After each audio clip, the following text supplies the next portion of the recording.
ಪ್ರಾಚೀನ ಹಿಂದೂ ವಿಧಿ ಮತ್ತು ಆಚರಣೆಗಳ ಪ್ರಕಾರ ದನದ ಮಾಂಸ ತಿನ್ನದಿದ್ದರೆ ಆತ ಒಳ್ಳೆಯ ಹಿಂದೂ ಆಗಲು ಸಾಧ್ಯವಿರಲಿಲ್ಲ. ಗೊತ್ತಾಯ್ತಾ? ಪ್ರತಿಯೊಬ್ಬ ಹಿಂದೂ ಒಳ್ಳೆ ಹಿಂದೂ ಆಗ್ಬೇಕಂದ್ರೆ ದನದ ಮಾಂಸವನ್ನು ತಿನ್ಬೇಕು. ಇನ್ನು ಮುಂದೆ ತಿನ್ನಿ. ಹೇಳ್ತಾ ಇರೋದು ಯಾರು? ಸ್ವಾಮಿ ವಿವೇಕಾನಂದರು, ಹಿಂದುತ್ವವಾದಿ. ಈ ಭಾರತದಲ್ಲಿ ಒಂದು ಕಾಲವಿತ್ತು, ದನವನ್ನು ತಿನ್ನದೆ ಯಾವ ಬ್ರಾಹ್ಮಣನು ಬ್ರಾಹ್ಮಣಾಗಿ ಇರಲು ಸಾಧ್ಯವಿರಲಿಲ್ಲ. ಅಂದ್ರೆ ಇಂದಿನ ಕಾಲದಲ್ಲಿ ನಿಮ್ಮ ಪೂರ್ವಜರೆಲ್ಲರೂ ದನದ ಮಾಂಸವನ್ನು ತಿಂದು ಬೆಳೆದಿರ್ತಕ್ಕಂಥವರೇ.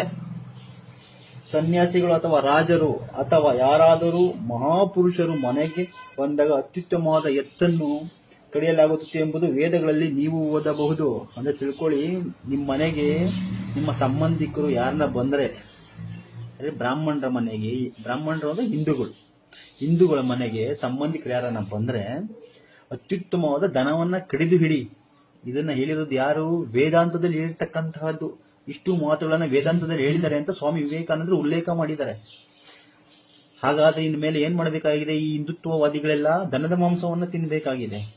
ನೀವು ಈ ಬಾರಿ ಹೇಳ್ತಾ ಇದೀನಿ ಕೇಳಿ, ಸ್ವಂತ ಬುದ್ಧಿಯನ್ನ ಇಟ್ಕೊಳ್ಳಿ, ಇಲ್ಲ ಪುಸ್ತಕಗಳನ್ನಾದ್ರೂ ಓದಿ. ಅದನ್ನ ಬಿಟ್ಟು ಹೊಟ್ಟೆಪಾಡಿಗಾಗಿ ತನ್ನ ಜೀವನಕ್ಕಾಗಿ ಪುಂಕ್ತಕ್ಕಂತಹ ಚಕ್ರವರ್ತಿ ಸೂಲಿಬೆಲೆಯ ನಾಲಾಯಕ್ ಸೋಂಬೇರಿ ಅವನ ಮಾತುಗಳನ್ನ ಕೇಳ್ಕೊಂಡು ಸುಳ್ಳನ್ನೇ ಹೊಟ್ಟೆಪಾಡನ್ನಾಗಿ ಮಾಡಿಕೊಂಡಿರ್ತಕ್ಕಂಥ ಚಕ್ರವರ್ತಿ ಸೂಲಿಬೆಲೆಯ ಮಾತನ್ನ ಕೇಳ್ಕೊಂಡು ನಮ್ಮ ಹತ್ರ ವಾದ ವಿವಾದಕ್ಕೆ ಬರಬೇಡಿ. ದಯವಿಟ್ಟು ಅರ್ಥ ಮಾಡ್ಕೊಳ್ಳಿ.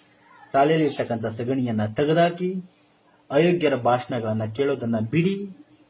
ಸ್ವಂತ ಬುದ್ಧಿಯಿಂದ ಯೋಚನೆ ಮಾಡೋದು ಕಲೀರಿ. ಪುಸ್ತಕಗಳನ್ನ ಓದಿ. ಈಗ ಈ ಚಕ್ರವರ್ತಿ ಸೂಲಿಬೆಲೆ ಬರೆದಿರೋ ಪುಸ್ತಕಗಳನ್ನು ಓದಿ ಅಂತ ನಾನು ಹೇಳ್ತಾ ಇಲ್ಲ. ಅವ್ನು ಹುಟ್ಟಕ್ ಮುಂಚೆ ಬರೆದಿದ್ರಲ್ಲ ಆ ಪುಸ್ತಕಗಳನ್ನ ಓದಿ ಸಾಕು. ಜೈ ಹಿಂದ್, ಜೈ ಕರ್ನಾಟಕ. ಮತ್ತೆ